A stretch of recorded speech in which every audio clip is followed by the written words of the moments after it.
Bom dia, gente. Então, vamos aqui, a gente agora vai ver um pouco das entranhas, né?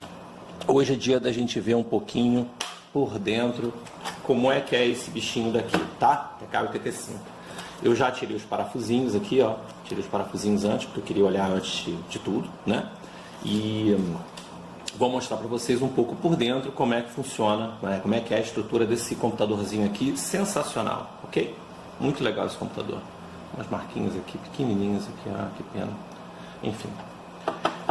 Primeiro vocês podem ver que ele tinha, onde tinha o adesivo dizendo quantos kbytes ele tinha uma proteção para que você pudesse saber, né, se ele tinha sido aberto ou não. Isso aqui estava original, sem ter sido aberto aparentemente. Talvez tivesse sido aberto pela manutenção da própria Microsoft, da Microdigital, desculpe, em algum momento, né?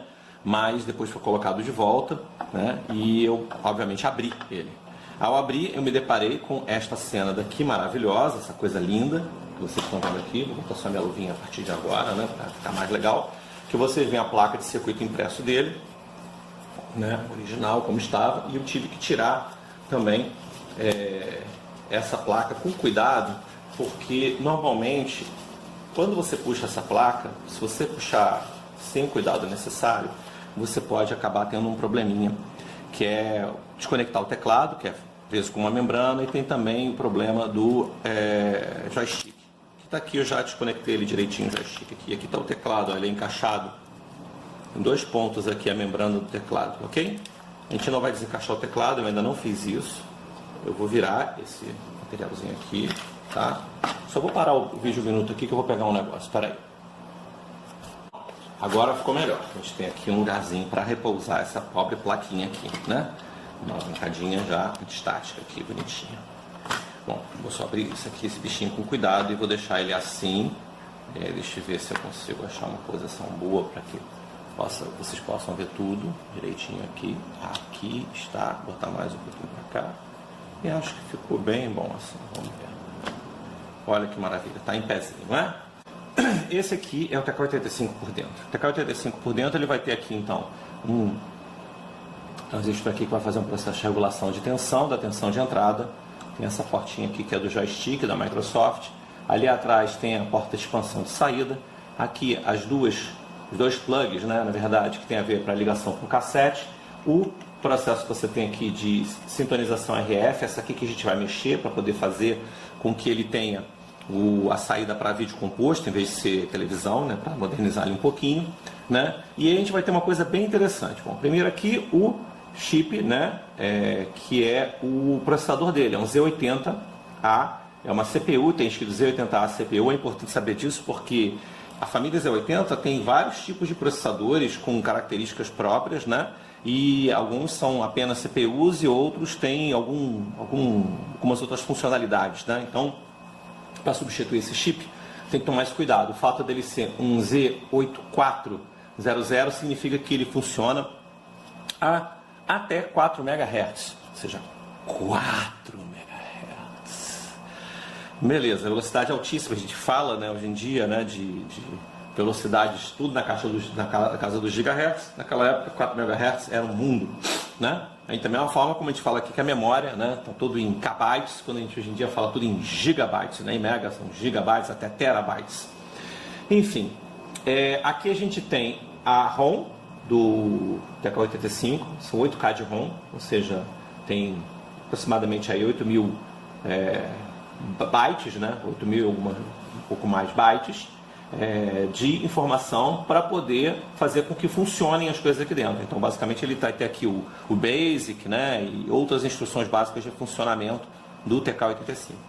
E tem esse chipzinho aqui adicional, que vocês veem que tem uma janelinha nele. Isso aqui é uma coisa muito interessante, isso aqui chama-se EPROM. A ROM vem de Read Only Memory, né, é memória apenas de leitura. E as PROMs seriam Programmable Read Only Memory, ou seja, memórias de leitura única programáveis, porém você programava uma única vez e acabou. Aí inventaram esse tipo de chip aqui que chama-se EPROM, ou seja, Erasable Programmable Read Only Memory.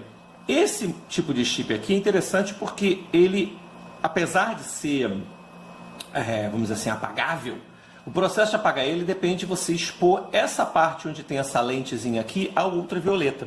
Então, normalmente esse chip tem um adesivo por cima cobrindo ele para proteger isso da luz ultravioleta, que você tem até do próprio sol, porque se você deixasse isso exposto direto ao próprio sol, poderia apagar essa EEPROM. Como o computador fica todo fechadinho, né, ele provavelmente tinha um adesivo aqui que foi perdido, né, então tem uma certa gominha aqui, ou então, às vezes até não colocam, né, depois de um tempo perdem ou não colocam de volta, porque ele está todo fechadinho. Eu vou depois ter que colocar ele aqui para proteger, para não ter esse tipo de problema. E vou ler. Essa EEPROM aqui era o que dava uma característica muito interessante até com 85, que era a capacidade de leitura em high speed, ou seja, em alta velocidade. Você era capaz de ler em alta velocidade as fitas cassete. Alta velocidade, gente, significa que em vez de você esperar meia hora para baixar um programa, você conseguia fazer isso em 1 minuto e meio, né, 2, ou seja, era 300 baldes contra 4.200 baldes, era uma velocidade de 12 vezes, 14 vezes mais rápida, né, na verdade, de transferência, né, e é muito interessante, né, saber que isso na época era um sucesso, era uma coisa incrível, né, enfim. Aqui do lado vocês veem que já tem uma espera, um espaço que é uma espera para o chip AY3-8912. Eu já encomendei esse chip, a gente vai fazer esse upgrade para poder dar som para ele. Você originalmente podia botar, ele poderia ter vindo com esse chip, já tinha sido até planejado na placa, mas a Microsoft preferiu não fazer isso e disponibilizar um upgrade por uma plaquinha por fora, que aí ela ganhava mais uns cascadinhos, né? Aqui tem um chip adicional que tem que entrar junto com esse upgrade para que ele funcione. Nesse cantinho também tem um outro chip necessário, que é para fazer a amplificação. Aqui acho que é um LM358, que é um amplificadorzinho, né? É um chip que faz amplificação bem simples. E vocês podem ver aqui que basicamente tudo está soldado na placa, exceto o processador, a ROM, a EEPROM, e esses chips aqui que são as memórias. Esses chips aqui de memória são 8 chipzinhos de memória, tá? Cada um desses aqui tem 16 bits, ou seja, não são kbytes. Eu preciso de 8 bits para 1 byte, eu preciso de 16 chipzinhos de 16 kbits para fazer 1 kbyte. Se você ver bem, o nome é até fácil de guardar, né? Porque ele vai ter aqui um finalzinho 16 aqui, tá? Então ele é 4116, né? Facilitar a nossa vida. Eu comprei os chipzinhos para trocar isso aqui, eles estão no soquete, né? Então eu comprei já os chipzinhos 4164 para trocar para cá, né? E vou ter que fazer também uns ajustes aqui nesses capacitores e num ponto aqui onde ele tem um jumperzinho, né? Para avisar para ele que ele tem mais memória para endereçar. Engraçado aqui também de comentar isso, é que você vai falar, Fábio, mas você vai botar 64 KB, por que seu TK vai ficar com 48? Gente, mas aí é o seguinte, né? O TK-85 ele não fazia o que a gente chama de paginação da memória. Não tinha capacidade de fazer paginação da memória. O que significa que ele era limitado ao conjunto de endereços que você podia ter de memória dados por um conjunto, né, de 8 bits, que é esse tipo de processador aqui, um processador de 8 bits. O processador de 8 bits consegue fazer, no final das contas, um endereçamento, né, que vai fazer uma palavra, né, vamos chamar de 2 bits, nesse caso, e vai dar 64K no máximo. Só que 16 eram reservados, tá, para essa parte, né, da ROM. Então você tinha a ROM de 8, mais esses dois aqui, que poderiam ser até mais, um pouquinho, né, para chegar a esses 16. 8 mais 2, 10. 10 dos 16 possíveis, planejados no projeto, estariam já ocupados aqui. Então sobram, no final das contas, apenas 48 endereçáveis, tá, dentro do projeto como ele foi concebido, apesar de eu botar 64 aqui. Uma outra coisa interessante é o seguinte, quando esse computador ele foi lançado, não esse daqui, mas o ZX81, o ZX80 foi um protótipo que no fundo é muito parecido com esse, apenas ele tinha menos memória RAM, em vez de ter esses bits todos, ele usava um chipzinho só, que já tinha, né, o conjunto de memória em bytes, né, você tinha 8 pinos de entrada ali para fazer o acesso aos bytes bonitinho, né, e tinha também um chipzinho lá que era uma ROM, o Z80 e mais vários chipzinhos como esse aqui, o ZX80, né, que era o original da Sinclair.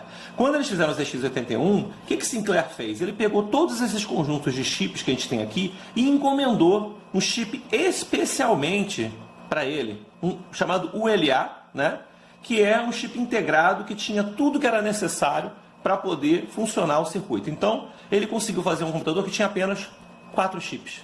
Com 4 chips ele tinha simplificado todo o computador que ele precisava.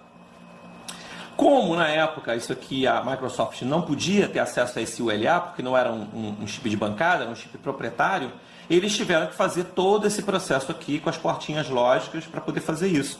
Então aqui tem vários tipos de coisas, mas entre as coisas que estão aqui dentro tem vários processos também para poder permitir que algumas funções de cálculo ocorressem, né, por intermédio de portinhas NAND, portinhas SHOR, portinhas OR, né, que são vários desses tipos de circuitos aqui, que são princípios muito simples da computação ainda, né? Hoje em dia, circuitos integrados são integrações de diversas coisas desses, ou seja, cada um desses chipzinhos aqui de circuito, ele na verdade está integrando um conjunto de transistores relativamente pequeno, aparentemente, tá? Não é nada muito grande de transistores, mas estão todos aí dentro, com as perninhas lá para fora, já integrando e facilitando um pouco a vida. Mais um detalhe interessante a gente comentar é o seguinte: esses chips aqui, eles normalmente vão ser da linha 74LS.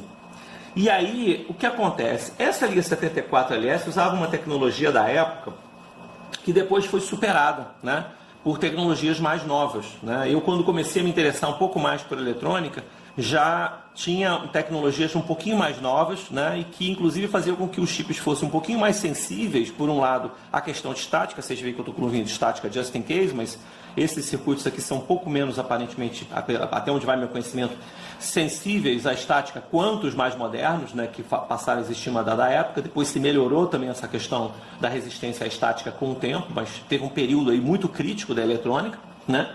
E esses chips aqui, então, eles, para você encontrar hoje em dia, são um pouquinho difíceis, porque são de uma tecnologia antiga e eles não costumam ser tão feitos. Aí você tem opções de procurar o 74HC ou o 74HCT.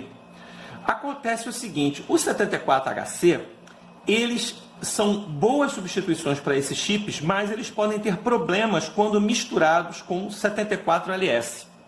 Então, se você precisar trocar um chip desse por algum outro, normalmente o recomendado é você trocar por um 74HCT, porque o HCT tem menos problema de compatibilidade quando misturado com os outros. Ele consome 1/10 da energia, o que nesse caso aqui não é uma coisa muito grave, né, para a gente, não vai fazer muita diferença, mas eles consomem de uma maneira geral, os HC e os HCT, 1/10 da energia que era consumido por essa tecnologia aqui, né? Conforme você vai complexificando, você precisa realmente mais chips com mais cuidado, mas você não tem, você tem esse problema aí que tem que ser levado em consideração. Então, eu vi até inclusive algumas propostas de circuito já na internet para esse RF, que o pessoal inclusive usa o HC sem problema, mas aqui não tem grandes misturas, vamos chamar assim.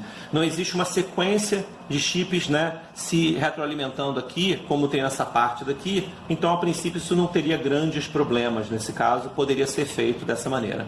Tem opções também interessantes em que as pessoas trocam essa memória EPROM aqui por uma memória RAM mesmo, uma memória gravável, né, para permitir que você carregue conjuntos de caracteres próprios, montados, para que você faça como se fossem sprites, né, e com isso aumente a capacidade de resolução do seu computadorzinho. Tem um ponto aqui, por exemplo, que tem um possível IC que eu ainda não descobri para que serve. Se você souber que IC é esse que está aí colocado, pode botar na descrição aí. Se você tiver inclusive alguma curiosidade também, pode escrever na descrição. Tá? Se você já teve um TK85 ou um CP200, que é da mesma época, né, e é o mesmo tipo de clone, vamos chamar assim. Você teve um TK90X, Apple II, gosta de retrocomputação? Dá o seu comentário aí, tá?